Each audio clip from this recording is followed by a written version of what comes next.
Breaking news mga kababayan. Nako po, SP Soto, delikado. Tinabla ni ex-SP Drilon. Grabe ang kanyang pasabog.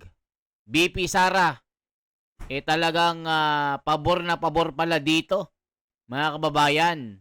Ayaw niya itong ginagawa ni SP. Ayan o, itong sinasabi dito, SP na bulaga.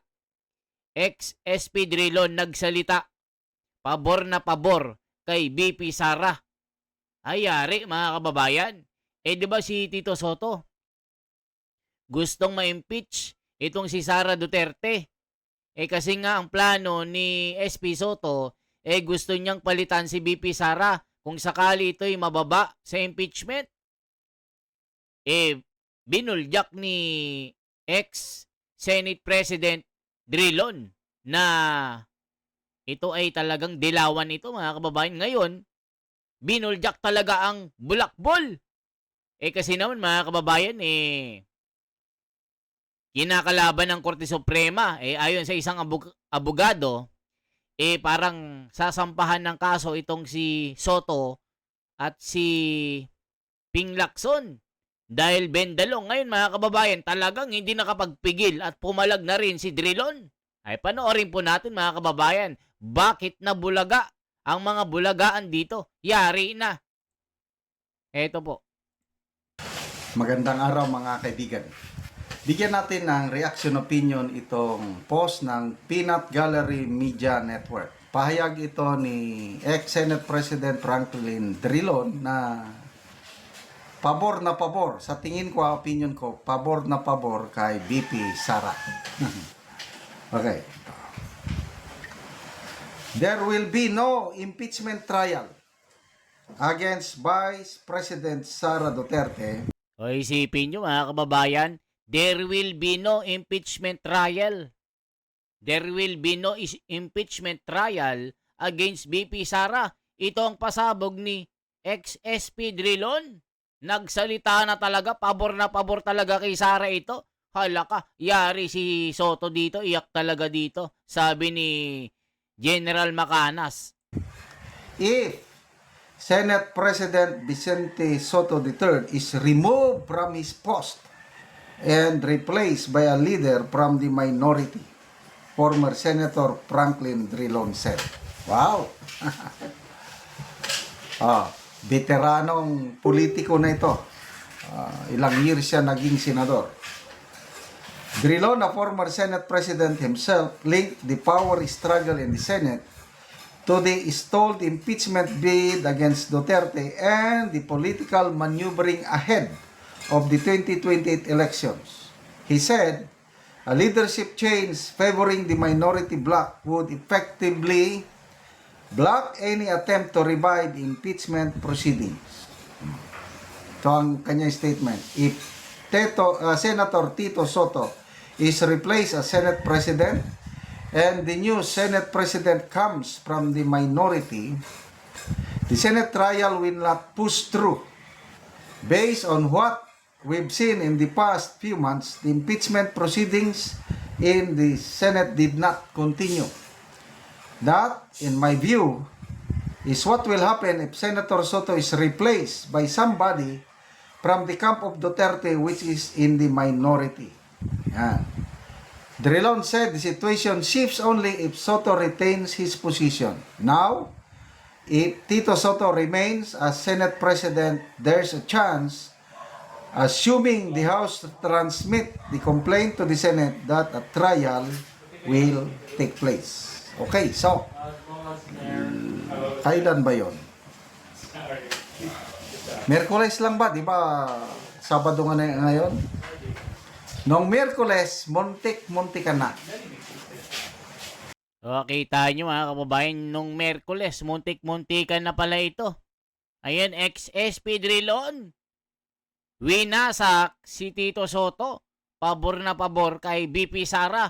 Hala ka, mga kababayan ko, iyak nga talaga si Tito Soto dito. Yari na. Napatalsik si Senator Soto. Kailang hindi natuloy, may mga balibalita, unconfirmed, na mayroong nakialam, powers that be, na may pumunta doon at parang pumigil. Then, isa pang balita, bakit hindi natuloy, nang dahil sa kagustuhan ng minority bloc na ibabalik si Senator Marcoleta as chairman ng Blue Ribbon Committee, bagay na umalma ang 5 senador galing sa majority na kumabilang kampo. Nung malaman nila na Marcoleta ulit ang chairman, bumaliktad sila. Kaya yung 17 na sanang senador na mag-elect ng bagong Senate President nang dahil lang sa kagustuhan ng minority na babalik si Senator Marcoleta as Blue Ribbon Chairman, bumaliktad. O, kita nyo mga kababayan, takot na takot sila na si Senador Marcoleta yung babalik na chairman ng Blue Ribbon Committee. Kaya pala bumaliktad yung mga senador na pumirma doon sa 17 na bumoto. Merong bumaliktad doon kasi takot kay Marcoleta. Grabe pala mga kababayan. Bakit kinakatakutan si Senador Marcoleta bilang Blue Ribbon Committee? At hindi sila natatakot kay SP at dito kay Ping Lacson na bulagaan ang ginagawa sa Senado kasi walang nangyayari. Ang pinapasabog yung pasabog ni Tariela na West Philippine Sea ngayon, mukhang nakakalimutan ng tao ang flood control issue. Oy, gising kayo! Gising tayo mga kababayan! Huwag ilihis ang tunay na issue dito. Kita nyo, ito pala ang totoo. So, naging 12-12. So, hindi natuloy. Kailan? Anong ibig sabihin nito? Nakakasigurado na ba si Senator Soto na hindi na siya matatanggal in the coming days, weeks, and months? Alanganin, sabi ni Senator Drilon. Kita nyo, sabi ni Senator Drilon, natitiyak ba? Sabi nga ni General Macañas natitiyak ba ni Bulagaan SP Soto na hindi siya mawawala sa pagka-Senate President? Ay manipis ang tsansa. Dahil 12-12 pala ang nangyari, isang boto lang. Yari pala ito, timbog pala ito sa pagka-Senate President. Nako, kaya pala nasupalpali, ex-SP Drilon, nagsalita na, pinaiyak ang mga tagasunod ni SP Soto na palominista. Nako po mga kababayan, pabor na pabor pala si Drilon kay Marcoleta at kay BP Sara. Halaka, yari na pala mga kababayan. Ano sinasabi ng mga tao dito? Yung ibang senator na di pabor kay Senador Marcoleta as Blue Ribbon Chair, baka dawit yan sa flood control. Kasi alam nila ilalantad talaga ni Senador Marcoleta ang kanilang tunay na kulay. Kulay diwata, walang takot. Yari.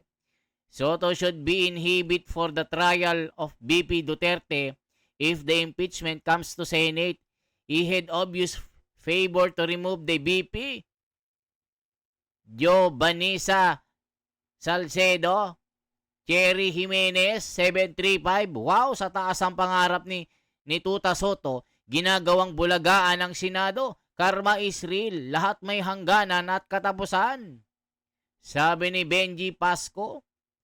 Tama si former SP Drilon habang nandyan si SP Soto bilang SP. Puro impeachment ang nasa isip niya. Parang nilaro-laruan niya ang perang pinaldo ng mga taxpayer. Sabi ni Ike Galipe Suarez. Lako.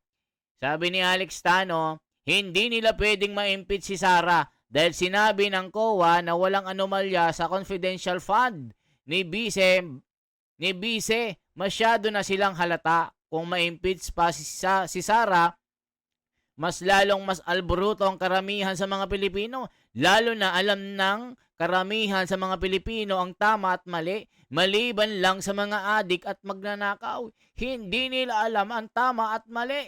Kaya ito, kahit mali, pinupursigi ng mga adik at magnanakaw. Sabi ni Alex Tano, hala ka, yari na. Sabi ni I told you so, 5588, dapat sa Senado no pets allowed para matanggal si Tuta Sen, hala ka. Irene Bautista, di pa siya nakakasiguro, konting kembot lang, papalitan na siya. Kasi naman, nililihis nila ang issue.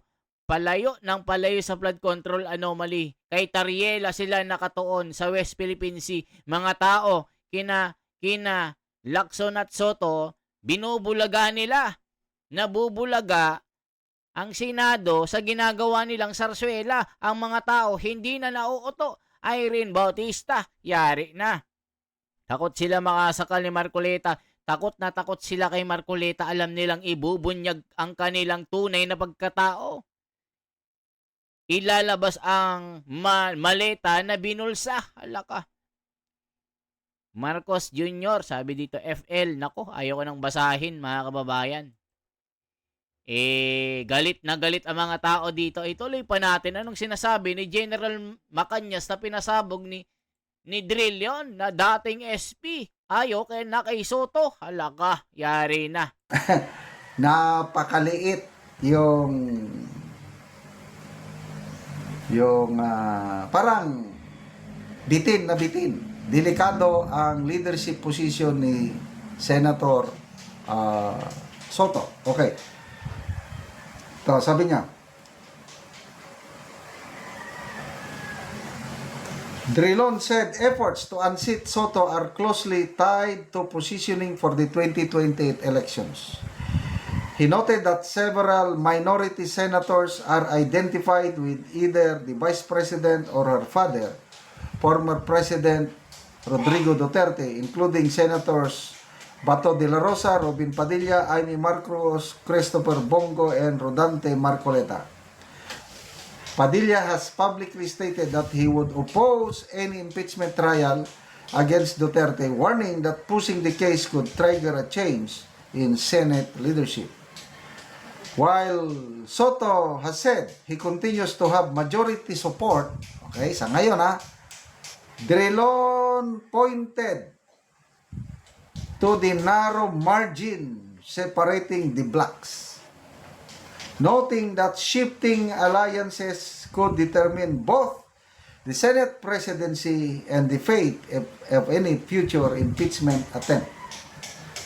He also cited Senator Pia Cayetano, a member of the majority bloc and sister of Minority Leader Alan Peter Cayetano. So sabi ni Drilon, so, assuming Alan is interested in becoming Senate President, Pia would shift to the minority to vote for her brother.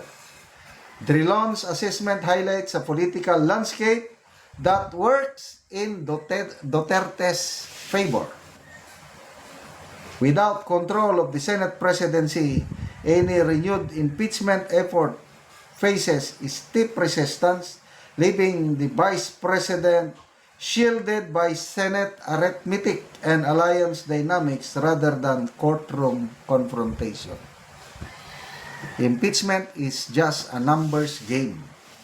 So, agree ako dito kay ex-Senator Drilon na napakalit yung margin ng majority sa minority ngayon.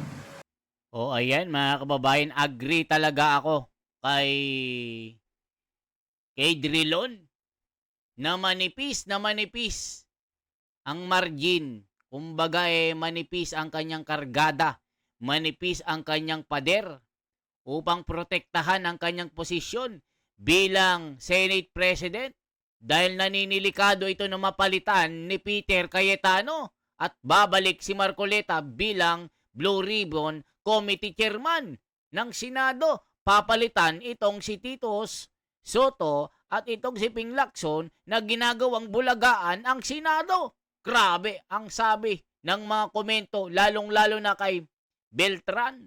Naku, mga kababayan ko, ito yung sinasabi dito. Yari si Tito Soto.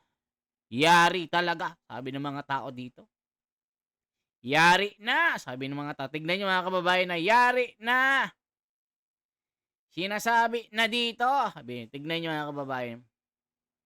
Senator Marcoleta, the best senador and best lawyer.